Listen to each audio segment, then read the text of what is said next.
Hello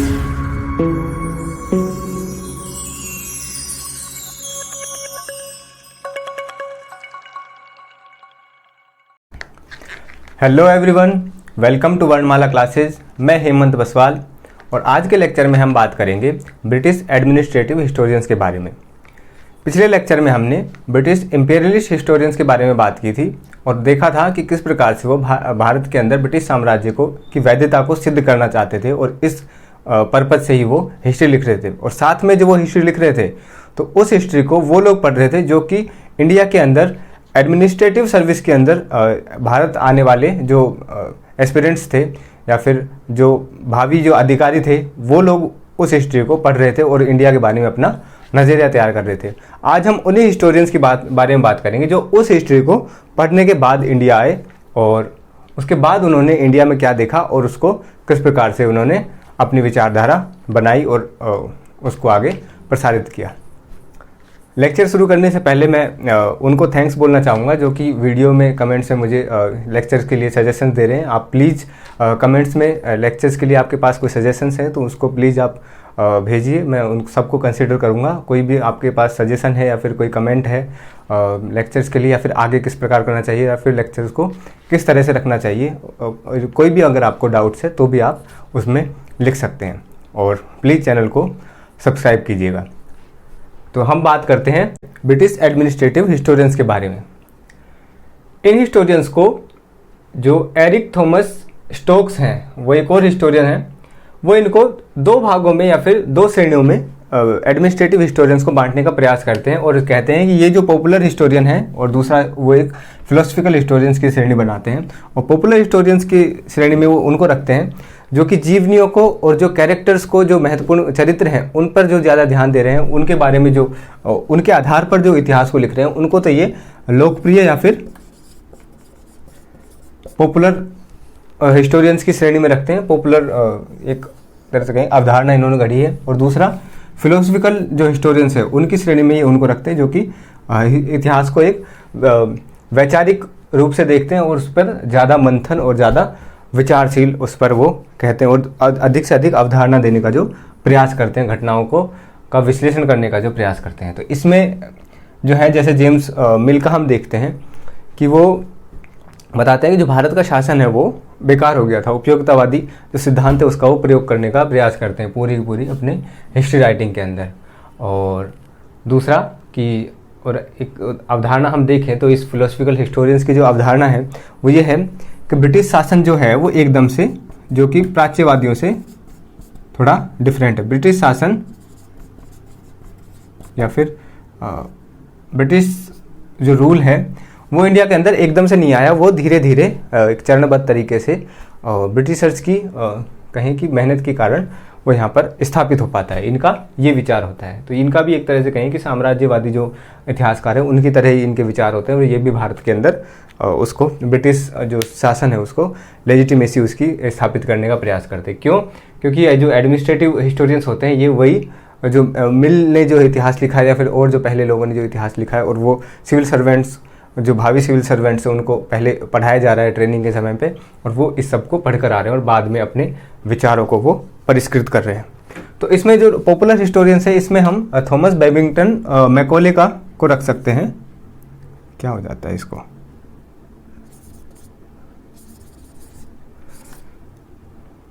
ठीक है।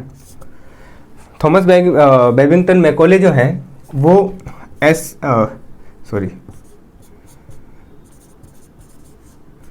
Essays on Clive करके एक संकलन या फिर कहेंगे एक बुक लिखने का प्रयास करते हैं जिसमें वो जो रॉबर्ट क्लाइव और साथ में वॉरेन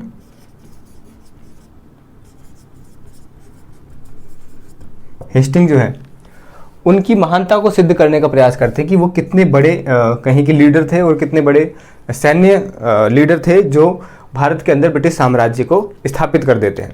और उसके साथ में वो उनके पूरे जीवन के ऊपर और पूरा इतिहास लिखने का प्रयास करते हैं, उनके ऊपर अलग अलग वो ऐसे लिखते हैं। तो इसमें श्रेणी में एक तो ये जो मैकॉले हैं ये आ जाते हैं, ठीक है। मैकॉले के बाद जो हिस्टोरियन होते हैं उनका नाम है विलियम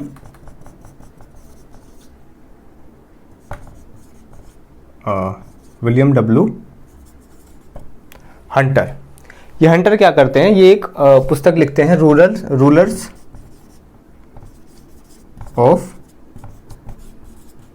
इंडिया। और दूसरा जो इनका प्रयास होता है वो प्रयास ये होता है कि जो आर्थिक अथवा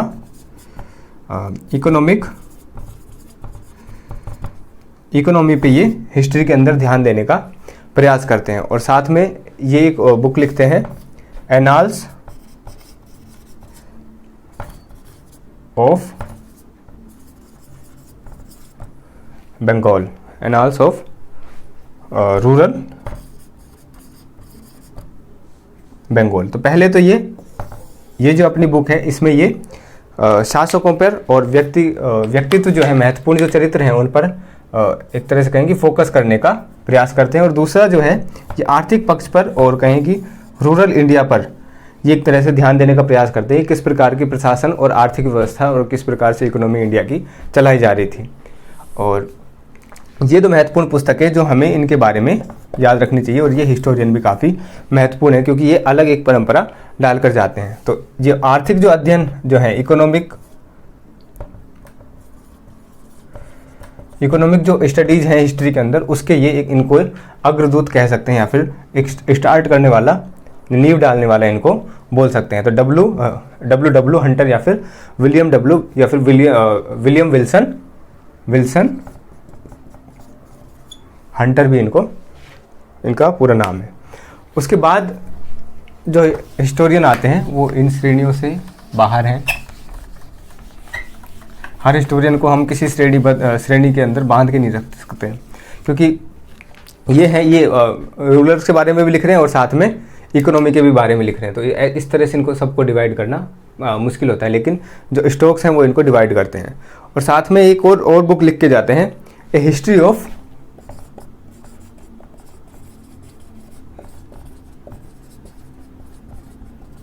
ब्रिटिश इंडिया। ये भी इसमें एक आर्थिक और एक तरह से कहेंगे सैन्य, मतलब पूरा एक मिला जुला सा हिस्ट्री इसमें लिखने का ये प्रयास करते हैं। ठीक है, ये भी बुक इनकी महत्वपूर्ण है। तो इनकी तो 3 बुक महत्वपूर्ण हो जाती है, एक हिस्ट्री ऑफ ब्रिटिश इंडिया और दूसरा रूलर्स ऑफ इंडिया और तीसरा एनाल्स ऑफ रूरल बंगाल। ठीक है, इसके बाद जो हिस्टोरियन आते हैं उनका नाम है जेम्स स्टीफन्स। ठीक है, और ये जो होते हैं ये इनका मुख्यतः जो काम होता है वो कानून से जुड़ा हुआ होता है। ये जो डिपार्टमेंट ऑफ लॉ होता है उसके अंदर ये कार्यरत रहते हैं, उसके अंदर ये एडमिनिस्ट्रेटर रहते हैं।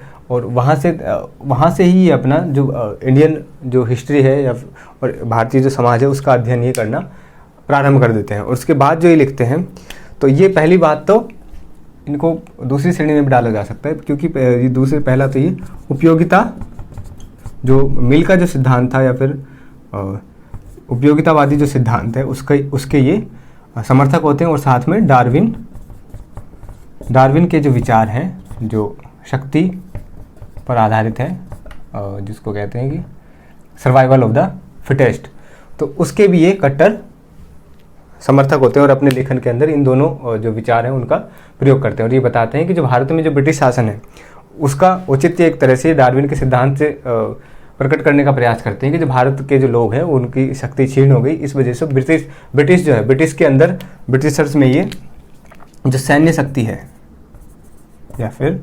मिलिट्री की जो शक्ति है उसको ये दिखाने का प्रयास करते हैं और पूरा दिखाते हैं कि जो हिंसा के द्वारा ब्रिटिश शासन भारत में स्थापित किया गया है और वो हिंसा इस वजह से की जा रही है। वो हिंसा भी ठीक है क्योंकि ब्रिटिश लोग पावरफुल हैं और यहाँ के लोगों के पास उतनी शक्ति नहीं है, जिस वजह से यहाँ पर उनका शासन वैध है और यहाँ पर ब्रिटिशर्स को का जो शासन है वही इनके लिए सबसे उचित सिद्ध हो सकता है क्योंकि यहाँ के जो प्रशासक है उनके पास अभी शक्ति नहीं बची है। तो शासन के लिए ये हिंसा और सैन्य बल का प्रयोग महत्वपूर्ण मानते हैं और साथ में उपयोगितावादी सिद्धांत का भी यहाँ पर ये कहीं की स्थापित करने का इसको प्रयास करते हैं। इनकी जो बुक है उसका नाम है लिटरेरी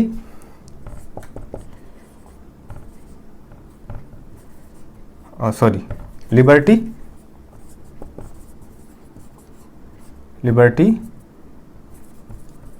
इक्वालिटी एंड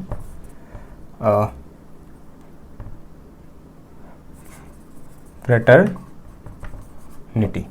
ठीक है, ये एक बुक है इनकी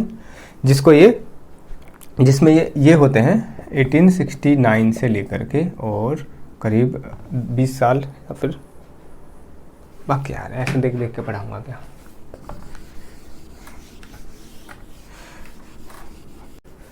तीसरे हिस्टोरियन पे चलते हैं जिनका नाम है हेनरी जेम्स माइने, जो तीसरे महत्वपूर्ण हिस्टोरियन है।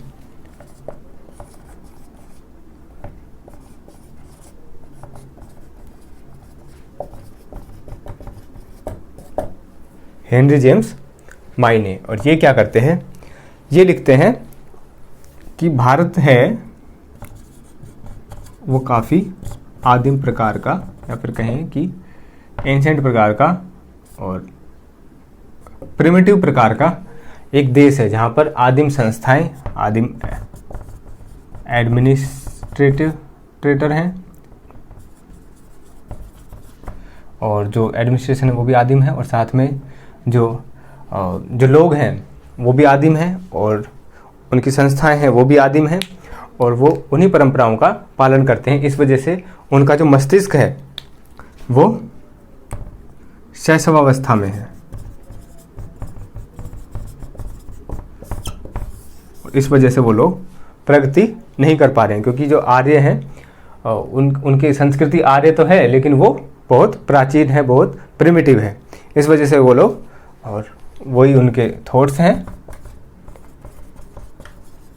और वही उनके कहें कि उनके ग्रुप और जो उनका कल्चर है वो भी उनका आदिम है। लेकिन ये जो भारत की जो ग्रामीण संस्थाएं होती हैं मानते हैं, क्योंकि वो जब कह रहे हैं कि प्रिमिटिव है तो वो मान रहे हैं कि जो ग्रामीण संस्था है वो काफ़ी भारत की स्ट्रॉन्ग है, भारत एक ग्रामीण समाज वो मानते हैं। और ये बुक जो लिख के जाते हैं वो है एंशियंट लॉ, और ये भी ये शायद 1860 कुछ में लिख देते हैं, 1861 में, हाँ 1861 में ये एंशियंट लॉ बुक लिखते हैं। तो ये इनकी महत्वपूर्ण पुस्तक है। इसके बाद जो हिस्टोरियन आते हैं उनका नाम है जेम्स टॉलबॉयज।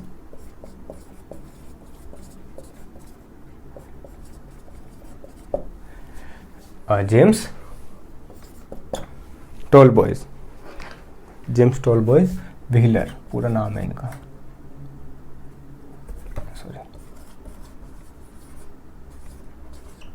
ठीक है। और ये जिस प्रकार की हिस्ट्री लिखते हैं उसमें जेम्स मिल जो है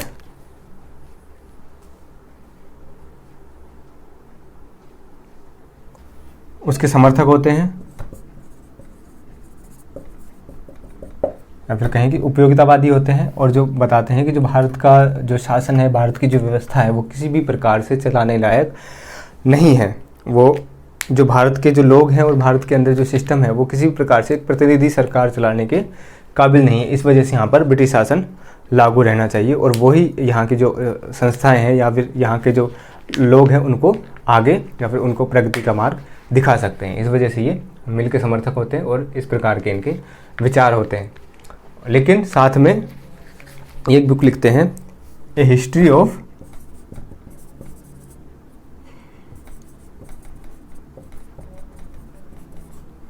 early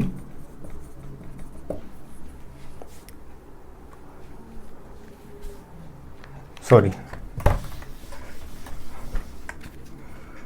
A history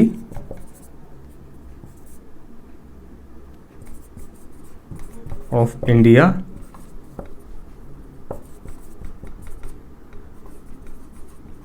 from its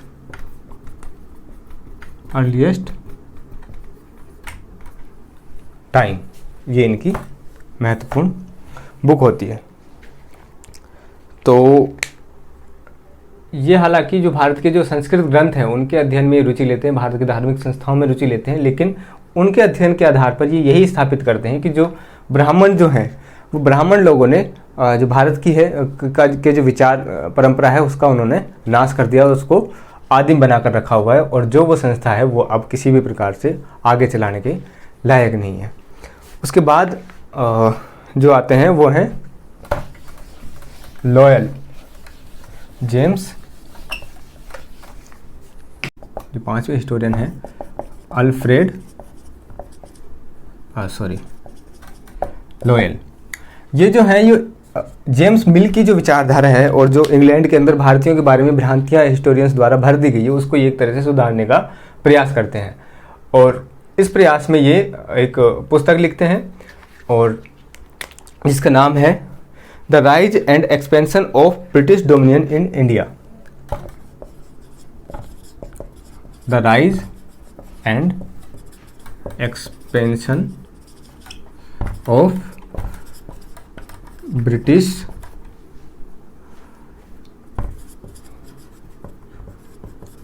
dominion in India, ये इनकी बुक होती है, और जिसके माध्यम से ये थोड़े से उदारवादी होते हैं और जो मिल की विचारधारा है उसको देते हैं चुनौती। इनके बाद जो हिस्टोरियन आते हैं ये एक तरह से कहें कि ये उस तरह के हिस्टोरियंस हैं जो सामान्य जो ज्ञान है या फिर कहें कि जो असल में जो ज्ञान है उसको ये प्राप्त करने का प्रयास करते हैं, और जो मुख्यतः जो भारतीय समस्याएं हैं उनका अध्ययन करना चाहते हैं और उनका समाधान करना चाहते हैं। इसी क्रम में एक महत्वपूर्ण हिस्टोरियन आते हैं विंसेंट स्मिथ। अब विंसेंट स्मिथ की एक कह सकते हैं काबिले तारीफ वो हिस्टोरियंस हैं। छठे नंबर पे आते हैं Vincent Smith.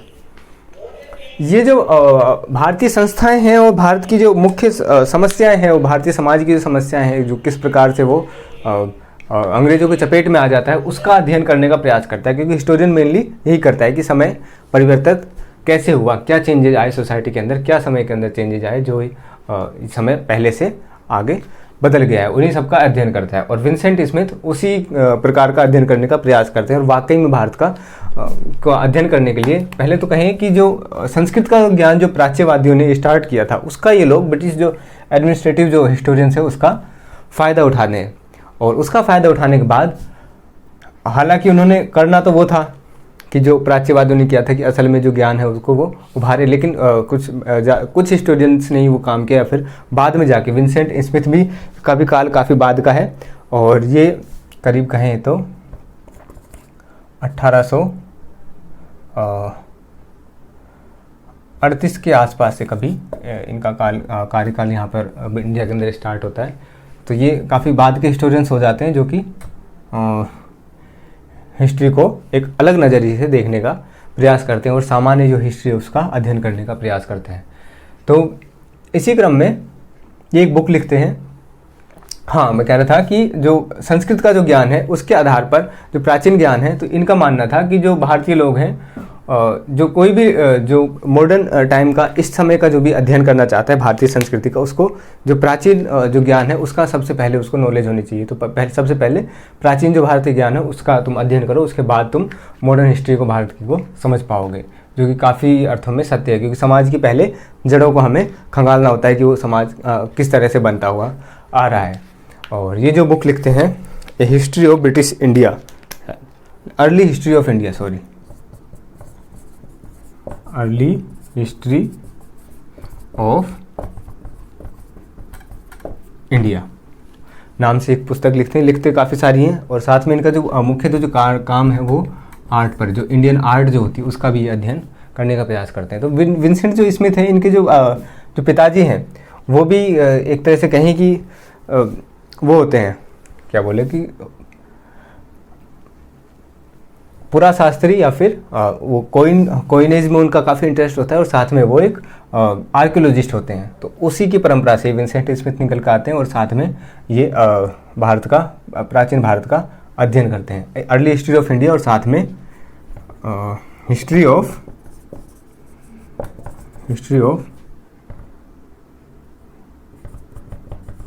Fine art of India नाम की पुस्तक भी एक लिख कर जाते हैं। इनकी काफ़ी सारी पुस्तक है, लेकिन महत्वपूर्ण जो है उनके कार्य के आधार पर फाइन आर्ट और दूसरा अर्ली हिस्ट्री ऑफ इंडिया, जो प्राचीन भारत के बारे में ज्ञान में इनकी जो महत्वपूर्ण रुचि होती है उसको हम देख सकते हैं।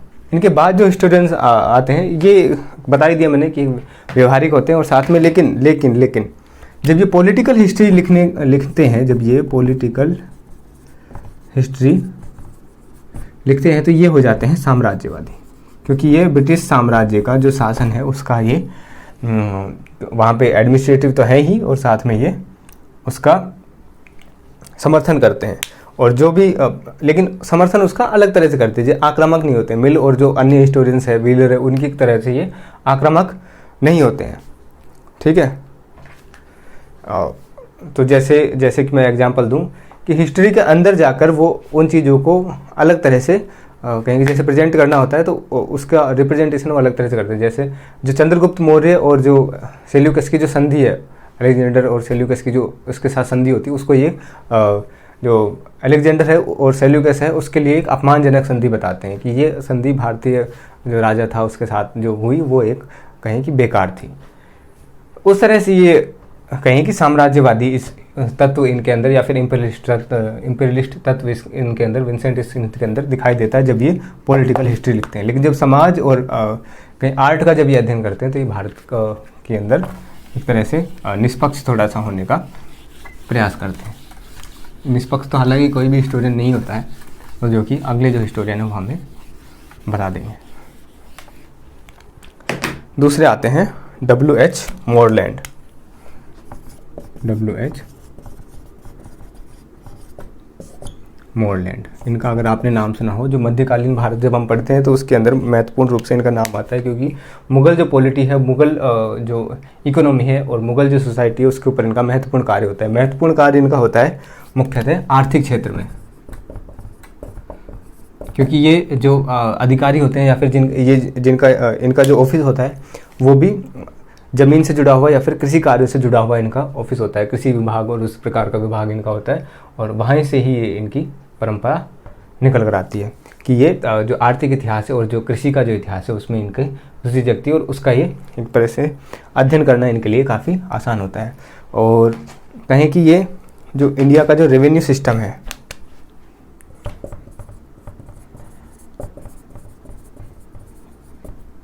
उस पर ये अपना महत्वपूर्ण कार्य लिख कर जाते हैं। तो अब अकबर के टाइम पे क्या इकोनॉमी थी, क्या चेंजेस किस प्रकार से आए, कौन कौन से यात्री मुगल टाइम में देखने के लिए मिल रहे हैं, कौन कौन से यात्री और व्यापारी जो हैं वो आ रहे हैं, उनके बारे में मुख्य रूप से व्यापार के बारे में ये इनका हमें अध्ययन देखने का मिलता है। और साथ में जो भू राजस्व है उससे जुड़ी हुई चीज़ों से इनका हमको विवरण देखने के लिए मिलता है। अब ये जो बुक लिखते हैं वो बुक ये भी काफ़ी सारी बुक्स लिखते हैं। उनमें से एक है फ्रॉम अकबर टू